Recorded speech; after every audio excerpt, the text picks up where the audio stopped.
What is going on, guys? Tommy back here talking sports, wearing shorts, back with another video, back with another transfer video. You know the deal. And if you've seen the title, Raheem Sterling signing for Chelsea, about £45 million. I reckon that's a steal. That is a steal. So anyway, as usual, before we get into the video, guys, make sure you like, comment, subscribe if you are new, and follow all our social media. All the links will be in the description down below. But now that that's covered, let's get into the fucking video. So Raheem Sterling, hey, going to Chelsea. He's been at Liverpool, he's been at Man City, he's been at Chelsea. So he's a little bit of a big club floater. But Chelsea's first signing of the summer, Raheem Sterling, for 45 to 50 million pounds, in that sort of region. Maybe 45 million up front or 50. It doesn't really matter. It's kind of the same. A little bit strange, and I reckon it's a steal, to be honest, because he actually left Liverpool for 50 million all those years ago. If you remember, when Manchester City originally bought him in 2014, I believe, they bought him for 50 million. So he's now in his prime at 27 years old. That's in your prime as a winger. You're 27, that's in your prime. And he's going for pretty much the same price that they bought him for. So if you're Manchester City, you know, don't you really want to try and make some money on that? I don't know. It's a bit of a weird one. He's obviously won countless trophies at Man City, so maybe they're not too fussed by it, and maybe they're happy with 50 million for him, and then 50 million that they've got for Gabriel Jesus. So they've actually made 100 million in sales this year, Manchester City. So maybe they don't care. I don't know, but definitely I think it's a bit of a steal for a player of his quality. And Chelsea have definitely got a good player in that. But it begs the question now. I mean, wrapping up Raheem Sterling, do they still get Rafinha? Obviously, he's going to cost around about 55 to 65 million. Are they going to spend for both? I don't know. It's an interesting one. So I don't really see this one coming, to be honest. At the end of last season, I don't think anybody would have picked that Raheem Sterling would have went to Chelsea. I just didn't see that one happening, but it's happened. And now he joins the Blues. But how he's going to fit into Tuchel's side and Tuchel's plans is interesting, because obviously Tuchel plays a different style to Pep.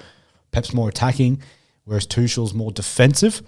So it's interesting. And obviously we know that Thomas Tuchel plays those wing backs, plays with three at the back and plays those wing backs. So it's strange. I don't know where Sterling's going to fit. And that's what I wanted to discuss with you guys today and see what you guys think. Where is Raheem Sterling going to play? I've actually got a thought. It's crazy. It might not happen. It probably won't happen, because what the fuck do I know? But I've got a thought. They haven't bought a number 9 yet, and it doesn't look like Ronaldo's going to go to Chelsea. Now, I know all those links are happening, and it would be crazy if he did, and I would kind of like if Ronaldo went to Chelsea. I think it would be funny.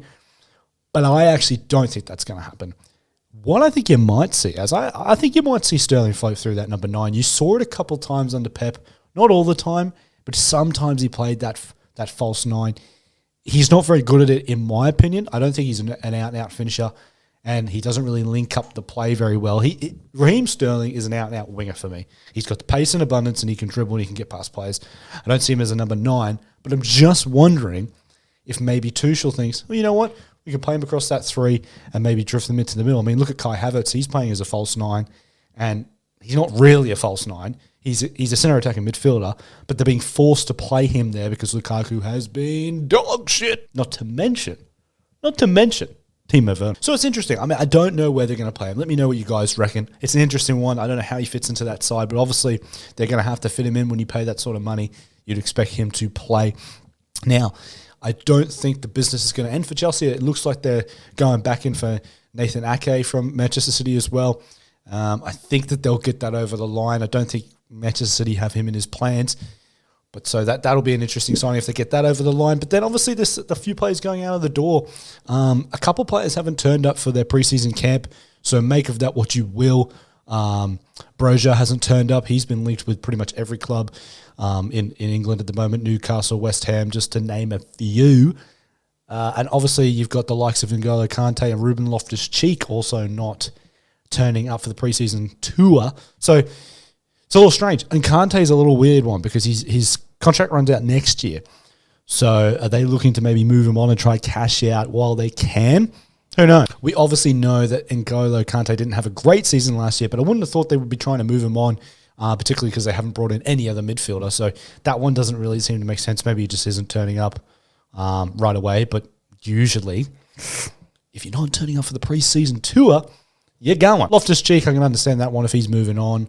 I don't know who he's going to. Haven't really seen any links just yet, but he hasn't turned up either. So maybe there's a bit of ingoing and outgoing movements from Chelsea. Interesting times ahead. What do you reckon, guys? What do you reckon? Do you reckon they're going to get Rafinha? I don't know. If you pay 50 for Raheem Sterling, I don't think you're going to go out there and pay for Rafinha as well.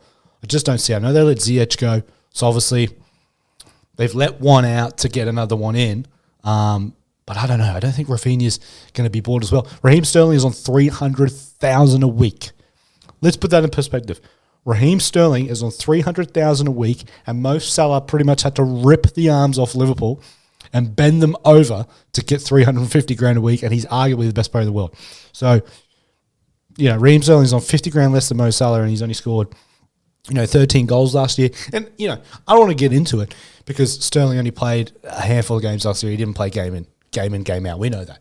But he only scored 13 goals. So you score 13 goals, you get $300,000 a week.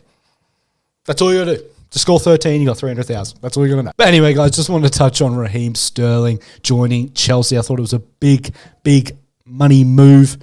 Big summer signing for Chelsea. I think this might kickstart their transfer campaign. A few more signings to come in, I imagine. But what do you reckon? Rate that out of 10, guys. What do you reckon, Raheem Sterling? Do you think he will do well at Chelsea? Rate it out of 10. Let me know. And like I said, make sure you're following all the socials. Make sure you're following the podcast. Link to the podcast will be somewhere up around here. I'll leave it up here for you guys if you want to keep up to date with all the footballing news on our podcast. So it's a funny one. Tune in. I'm sure you'll love it. There's some funny moments. But anyway, that about wraps it up, guys. Make sure you like, comment, subscribe if you are new.